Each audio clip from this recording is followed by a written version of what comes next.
Ассалаумағалейкум, құрметті менің оқырманым, сіздер Азамат Скаков YouTube каналындасыздар. Қош келдіңіздер менің каналыма. Подписка батырмасын міндетті түрде басып алыңыз. Біз апта сайын 18-20 минуттық өте пайдалы контентпен және ең маңыздысы ғылыми негіздері бар, ғылымға негізделген ақпараттармен бөлісеміз. Мен сен кітабында ғылыми публицистикалық кітап, бұл мотивационный кітап емес. Менің кітабым ғылыми публицистика деп атайды. Ғылыми дегенім ғылыми бұқаралық ақпараттар, яғни негізі ғылымға тірелетін кітаптар. Сол үшін мен мына каналды да ғылымға негізделген видеолармен бөлісемін. Кез келген менің айтқан ақпаратымды сіз барып дәлелін таба аласыз. Окей, кеттік. Мен алдыңғы апта сіздермен ми туралы сөйлескен едік. Мидың маған ұнайтын бөліктері туралы. Енді давайте миді сен басқар деген тақырыпта сөйлесіп көрейік. Миді сен басқар. Қалай болады? Мен адамдардан сабақтарымда, семинарларымда сұраймын. Сізді кім басқарып жатыр деймін.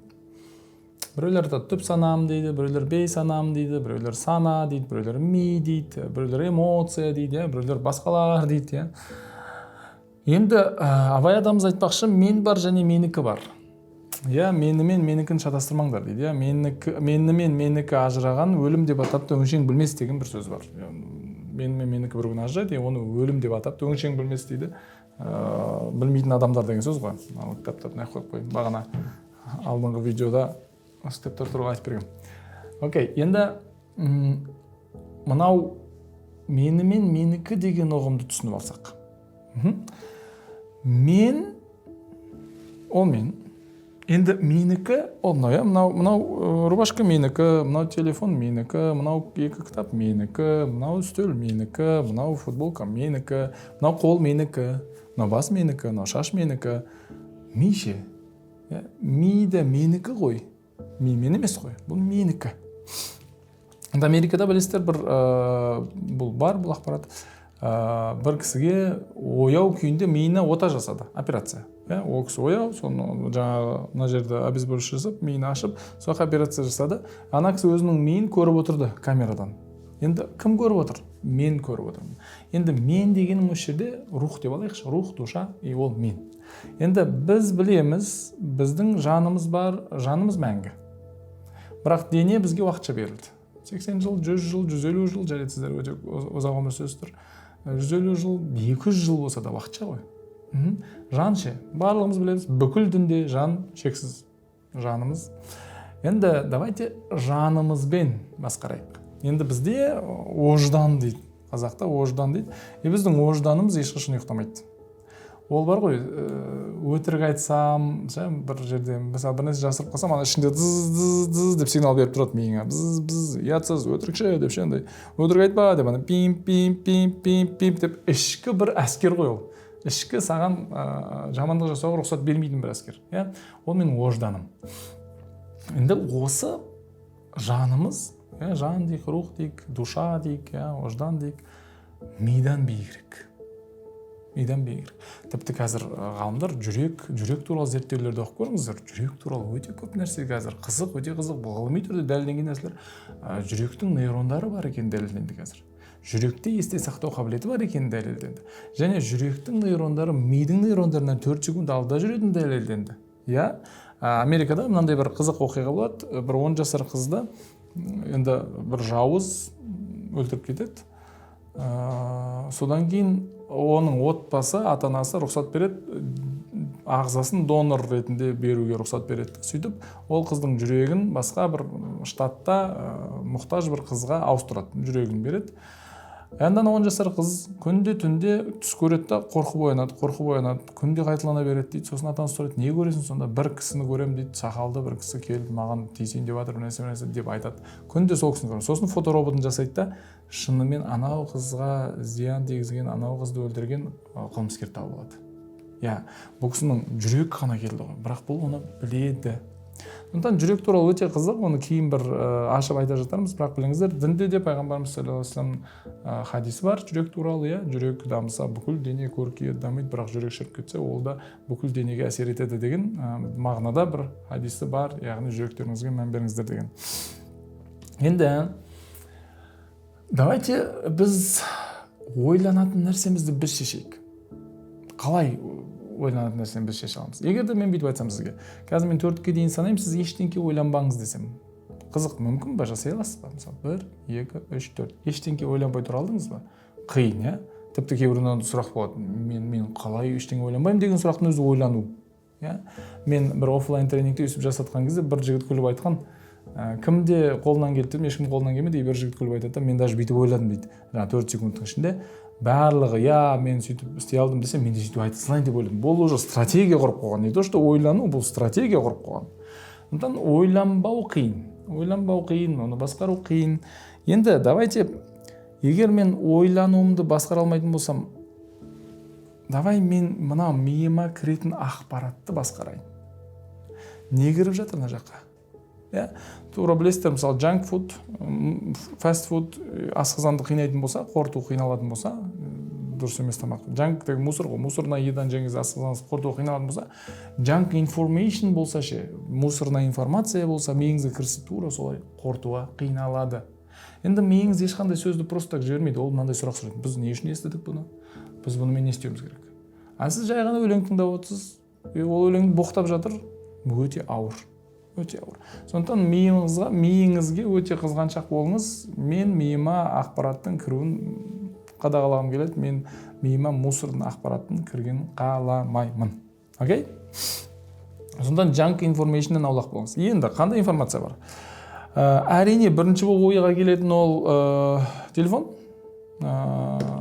социалды медиа, әлеуметтік жүйе. Енді ол жерде қандай ақпараттар бар?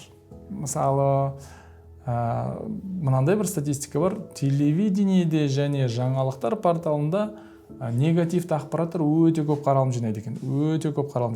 Негативті ақпараттар телевидение жақсы көреді. Неге? Өйткені қаралым көп болады. Бізге барлығымызға негативті ақпарат тәтті. Мысалы, бүгін Алматыда ешқандай пробка болмапты десе, ичо дейсің. Біреу айтса, жаңалық шықса, Алматыда бүгін Әл-Фараби көшесінде 5 сағаттық пробка болып десе, оқисың, не болып қалды екен деп ше. Айтпесе, мына бас жағында авария болған екен, мынандай дегенде ой болады сізде. Негативный ақпарат бізде өте тартымды. Не үшін? Өйткені ол жақта біздің амигдала, миымыздың жүйесі бар. Амигдала жүйесі негативті ақпарат қабылдаған кезде ол бүйтіп айтады: жақсы болды, біз бір нәрсені алдын алдық деп ойлайды. Бірақ пробканың алдын ала алмауыңыз мүмкін, ол өзіңізді алдап жатқан әрекет қой. Енді мынау жақтағы негативный ақпараттарды тұтынуды тоқтатыңыз. Егер мынадан құтыла алмайтын болсақ, енді бұдан қашудың керегі жоқ, өйткені бұл өміріміздің бір бөлігі болып кеткен. Ішін пайдалы нәрселермен толтырайын. Мысалы, осындай пайдалы подкасттар көрейін, пайдалы сабақтар көрейін. Жай ғана бір рилс көріп, біреудің позор болып қалған, немесе біреудің тағжеп қалғанын көрудің керегі жоқ. Пайдалы ақпараттарды қалдырайық. Мен не көретінімді шектейін дейін ба? Қадағалайын деп айтайын. Не көретінімді қадағалай аламын мен. Яғни, мына жаққа кіретін ақпаратты қадағаласам, біраздан кейін мен шығатын ақпаратты да қадағалаған боламын. Енді бұл бір социальный медиа, мүмкіндік болса азайтыңыз. Тапсырма мынандай, жасасаңыз, нұр үстіне нұр, өзіңіз көріңіз. Тапсырма мынандай: мен табысымды Инстаграмнан табам, білесіздер, және кітаптарымның. Бірақ менде Инстаграм өшірілден қалай? Уведомление жоқ. Қайта-қайта тың дей бермейді. Мысалы, біз қазір біраз уақыт отырмыз, мына жақта менде ешқандай уведомление жоқ, бәрі бос. Және WhatsAppта уведомление жоқ. Барлығыңызға ойбай уведомление өшіп деп айта алмаймын, өйткені кейбір кісілердің жұмысы тікелей WhatsAppқа байланысты, Инстаграмға байланысты, бірден жауап бермесе, жұмысына кедергі келтіретін болса, өшірмеңіз. Бірақ мен өте жақын адамдарыма, мысалы, ассистентіме айтып қойғам, менің WhatsApp'ымды білесің ғой, дауыс шықпайды. Шұғыл болса, телефон шал. Отбасыма айтып қойғам, мен WhatsApp'ты бір-екі сағатта бір рет ашу мүмкін, шұғыл болса, телефон шал деп айтып қойғанмын. Сол үшін мен қайта-қайта біз дей бермейді, мен ашқан кезде ғана көремін. Сонда 1 сағатта бір ашаспа, 2 сағатта бір ашаспа, көріңіз. Әйтпесе, сіздің телефоныңызда экранны времени қарасаңыз, өте көп уақыт жұмсап жатырмыз. Сондықтан саналы түрде осын жасап көріңіз. Мынандай бір статистика бар. Digital Minimalism деген кітапта мынандай статистика келтіріледі. Америкалық зерттеу әрине, енді бірақ бізде де қатты алыс емес сияқты. 89% адам оянғаннан 5 минуттың ішінде қолына соткасын алады екен. 89% адам. И кемінде сол уақытта қолына алған кезде 20 минут, 30 минут жұмсап қояды екен соткаға. Давай біз саналы 11%-ның ішіне кірейік. Таңертең ояна салып қолымызға соткамызды алмайық. оянғаннан кейін алғашқы 40 минут кем дегенде тек кітапқа немесе басқа нәрселерге арнайық. Ғибадатыңызға арнаңыз, соткаға емес. Осы жерден сізге лайфхак, шешім, үйге будильник сатып алыңыз. Кәдімгі сағат қойып қойыңыз. Мынаны будильник үшін аламыз ғой біз таңертең. Будильникті өшіру үшін. Менің үйімде 3 сағат бар. Будильник қойып қоямыз. Барып будильникті өшіресің, соткаға қарамайсың. Әрине мен сторис саламын, бірақ ол менің жұмысым. Окей? Достар, бізде акция кітап сатып алып, Түркияға саяхат ұтып алуыңыз мүмкін, немесе кітап сатып алып iPhone 16 Pro ұтып алуыңыз мүмкін. Ол қандай акция? Сіздер білесіздер, менің Сен атты кітабым бар. 2023 жылы шыққан бестселлер атанған кітап және 2023-тің үздік кітабы номинациясын ұтып алған кітап. Сен кітабында біз нақты техникалармен бөлістік. Мидың жұмыс істеуі, әдеттер қалай қалыптастыруға болады, маған ұнамайтын әдеттен қалай құтылуға болады, жаңа әдеттерді қалай қалыптастыру керек, қандай әдеттерді қалыптастыру керек, спорт, қандай спортпен айналысу керек, қалай айналысу керек, не үшін айналысу керек, не үшін айналыспау керек, сондай да сәттер бар. Одан кейін менің миымның жұмысы, одан кейін не үшін жазу керек, қалай кітап оқу керек, жоспарды қалай құру керек деген тақырыптарды, тіпті қаншалықты су ішу керек деген мәселелерде мынау кітаптың ішінде қамтылған. Сондықтан өміріңіздің былай айтайыншы, жаңадан бастап бір жүйеге енгізу үшін Сен кітабы керемет кітап. Оған қоса біз қазір керемет акция жариялап жатырмыз. Екінші ол Мен кітабы 2024-те шықты. 2024-те бестселлер атанды және үздік кітап номинациясын ұтып алды. Ресми ұтып алды. Енді Мен кітабында біздің психикалық тұрғыдан сұрақтарымызға жауап. Мысалы, мына жақта біз түсіндік, жүгіру керек дедік, Сен кітабының ішінде спортпен айналысу керек дедік, ұйқыңды реттеу керек дедік, бірақ кейбір адамдар деді, қанша тырыссам да реттей алмаймын дейді. Қанша тырыссам да бастаймын, бірақ тастап кетемін. Қанша тырыссам да соңына дейін апара алмай қойдым. Рисктен қорқамын, адамдармен сөйлесуге ұяламын, сахнаға шығуға ұяламын, білмеймін. Сондай нәрселерді мынау психикалық қырын мен кітабымда толықтай аштым. Біздің психикамыз қалай қалыптасты, қандай кезеңдері бар, біз кімнен қандай сабақтар алдық, мына менің басымда жазылған формулалар қайдан жазылды, енді маған ұнамайтын формула болса, бұны қалай қайтадан түзу қылып жаза аламын, қалай маған ұнамайтын әдеттен құтыла аламын, қалай менің рухани бір қорқыныштарымнан құтыла аламын деген тақырыпты толықтай Мен кітабымда таба аласыз. Жаңағы адамдармен араласу неге қиын, дисциплина неге қиын, білмеймін, бір нәрсе бастау неге қиын. Мысалы, көбісі айтады, кәсіп бастағым келеді дейді, бірақ бастай алмаймын. Не үшін? Біздің кішкентай кезімізден бері көрген, үйренген бір формулаларымыз бар. Олардың бірі мысалы мойынсыну, адамдарға мойынсыну. Кішкентай кезімізде ата-анамыз тым қатал болған болса, бізде сондай запись болуы мүмкін. Сондықтан қазіргі өмірде бұл қиын. Енді бұл нәрселерді қалай жеңуге болады? Толықтай психика туралы қалай қалыптасты, қандай бөлімдері бар, қашан қалыптасты, оны қайтып жасауға бола ма, мынау реніш, травма, блок, установка деген бәрі Мен кітабының ішінде бар. Енді акция қандай? Достар, мына екі кітапты алған кісілерге біз сілтеме қалдырып кетеміз. Бір адамға Түркияға саяхат сыйлаймыз. Бір адамға iPhone 16 Pro сыйлаймыз. Бар жоғы кітапты алсаңыз болды, сатып алып, өміріңізге енгізсеңіз күшті болады, барлығын оқып, өміріңізге енгізсеңіз. Енді онымен шектелмей, біз осы екі кітапты алған кісілердің ішіне барлығына 14 түрлі курс береміз. Курс. Қандай курстар? Мына кітаптар толықтыратын курстар, ұйқы туралы курстар, жазылған видео сабақтар, жоспарлау туралы курстар, видео сабақтар, самокоучинг деген керемет бір курс бар. Менің жаңағы әдеттерімді тауып, оны былай айтқанда кодты дұрыстап жазу, жаңа қорқынышты жеңу, жаттанды әлсіздік деген сияқты күшті 14 курс бар. Сіздің өміріңізге точно пайдасын тигізеді және бұл курстар кезінде шынымен де ақшаға сатылған, барлығын қосқан кезде сомасы 1.280.000 теңге болды. Сол курстарды біз қазір тегін береміз. Бар жоғы мына екі кітап алу керек. Сілтемемен біз сілтеме қалдырып кетеміз. Сізге курс кітаппен бірге келеді. 30 ойына автоматты түрде тіркелген боласыз біздің Каспи дүкенде. Сондықтан іске сәт. Енді осы тұрғысынан қадағалаңыз. Мына жаққа кіретін ақпаратты шектеңіз. Енді бұл окей, бұны шештік дейік. Енді келесі мәселе. Жан жағыңыздағы адамдармен қандай ақпарат алмасып жатсыз? Соны бір қадағалап көріңізші. Мысалы, мен досыммен әңгімелесіп отырып, досым маған білмеймін, бір кісінің қателескенін, білмеймін, бір кісінің позор болып қалғанын, немесе бір кісінің бір нәрседен тәжіп қалғанын айтып отырса, бұл шындығында керек ақпарат па маған? Жоқ. бұл шынымен мен өмірімде болған. Мен бір досыммен шай ішіп отқан кезде ол кісі маған айтады да, жаңа үшінші бір досымыздың пәленшенің әйелі екіқабат екен ғой дейді. Мен күлемін да, не үшін екеуміз сөйлесіп отырмыз бұны деп ше. Сен жігітсің, мен жігітпін, үшінші бір досымыздың әйелінің екіқабат екен, қаншалықты бізге пайдалы. Я ертең босанған кезде бал беріп болсын деп айтамыз ғой, оны біз естімей қалмаймыз. Ол кезде ол пайдалы ақпарат, бірақ дәл қазір пайдалы ақпарат емес қой. Түсіндік? Мен досыма айттым, давай бүйтейік, екеуміз идея сөйлесейік, бір жоспар сөйлесейік, бір пайдалы нәрсе сөйлесейік. Бірақ өсек.кз емес, өсек.кз жабамыз, сөйлеспейміз. Енді осы жерде мына сөз шығады, анау кітаптан оқығанымды енді түсінеміз. Анау великие умы, яғни үлкен милар обсуждают идеи. Идея сөйлеседі олар.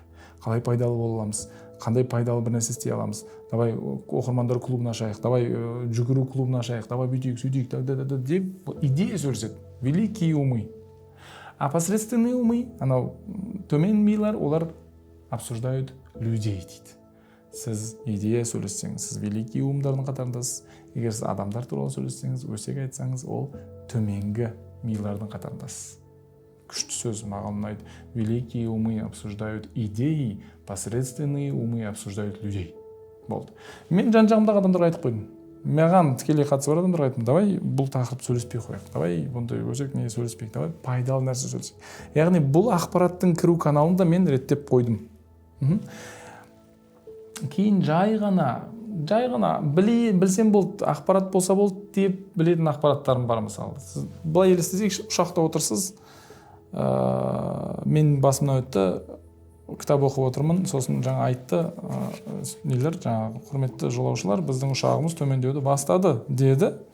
Сол кезде мен бүйтем.